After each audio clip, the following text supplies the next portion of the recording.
membership natin. Kahit wala yan sa bylaws mo. Kahit wala. Kasi kung nakalagay sa bylaws mo, board lang i-elect ngayon, yan lang i-elect nyo, hindi mga bagong elect na board members, nilalagay sa GIS. Pag nakita ng disorder yung GIS nyo, babalik yan sa inyo. Wala kayong grievance. So kasama siya sa elected. Kasama. Yung elected by the people. Yes, yes, definitely. Ano ko lang? Yun yung yung dun po sa grievance ninyo, magpapasalamat na ako kung meron po grievance kayong tinayo.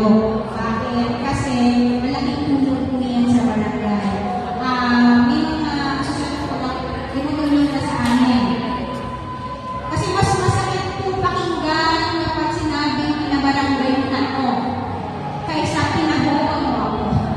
Di ba po? Di ba? Ang layo. Ang layo. Pinahuwag mo ako. Okay lang.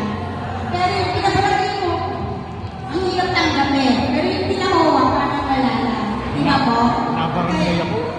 Opo, di ba? Yung pinabarangay ako, hindi mo makakalimutan na mamatay siya. Kasi pinabarangay na wala naman pinakulo. Sabihin mo, so Pero, bawal yung ginawa nila, nag-appoint sila. Medyo Yung sunod mo, question wala pa.